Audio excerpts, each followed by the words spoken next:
Assalamualaikum warahmatullahi wabarakatuh. Perkenalkan, nama saya Sri Devi Putri. NIM saya 211211924 dari Prodi S1 Keperawatan tingkat 1C. Di sini saya akan membacakan hasil PPT saya yang berjudul Tantangan Pancasila sebagai Mahasiswa di Masa Revolusi 4.0. Yang pertama, ideologi Pancasila.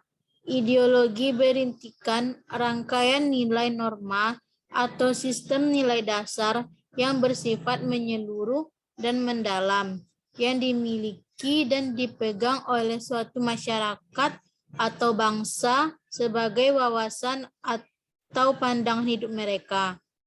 Nilai-nilai yang terangkai atau menyatu menjadi satu sistem itu sebagaimana halnya dengan nilai-nilai dasar Pancasila. Berasalnya bersumber dari budaya dan pengalaman sejarah atau masyarakat atau bangsa yang menciptakan ideologi itu.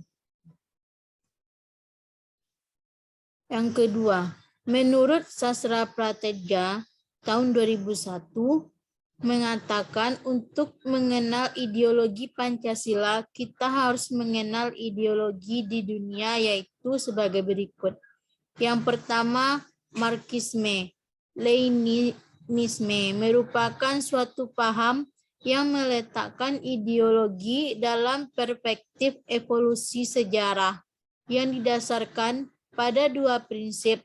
Pertama, penentu akhir dari perubahan sosial adalah perubahan dari cara produksi. Yang kedua, proses perubahan sosial bersifat dialektis. Selanjutnya, yang kedua, sosialisme. Suatu paham yang meletakkan ideologi dalam perspektif kepentingan masyarakat. Artinya, negara wajib menasehatkan seluruh masyarakat atau dikenal dengan konsep welfare state. Yang ketiga, liberalisme. Suatu paham yang meletakkan ideologi dalam perspektif kebebasan individual. Artinya, lebih mengutamakan hak-hak individu. Keempat, kapitalisme. Suatu paham yang memberi kebebasan kepada setiap individu untuk menguasai sistem perekonomian dengan kemampuan modal yang ia miliki. Yang ketiga, Pancasila sebagai ideologi dalam berbagai bidang kehidupan. Berbagai masyarakat berbangsa dan bernegara.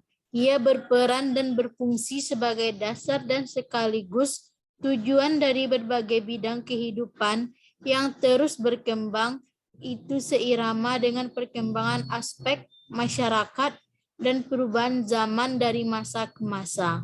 Ada hubungan timbal balik atau interaksi antara dinamika kehidupan dengan Pancasila dan ideologi.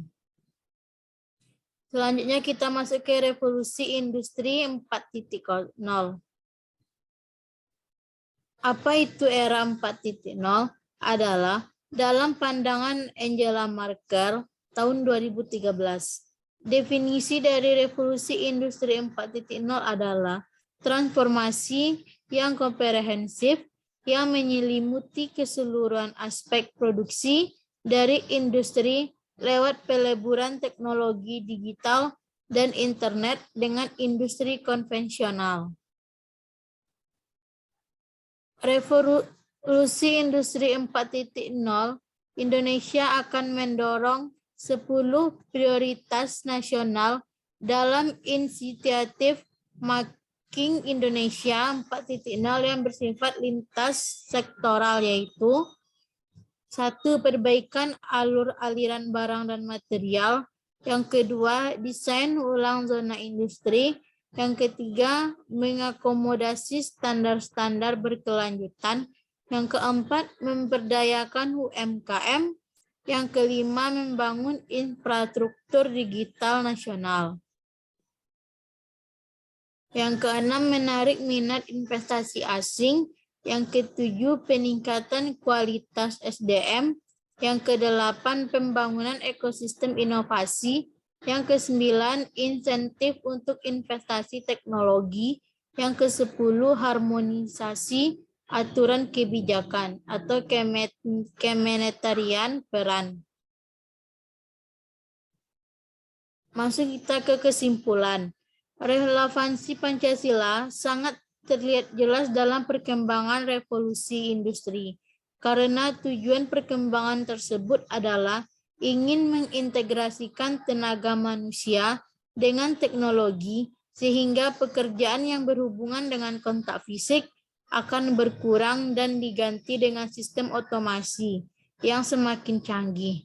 Sehingga peluang SDM untuk bekerja akan semakin erat apabila tidak diseimbangi dengan soft skill yang tertuang dengan nilai-nilai Pancasila.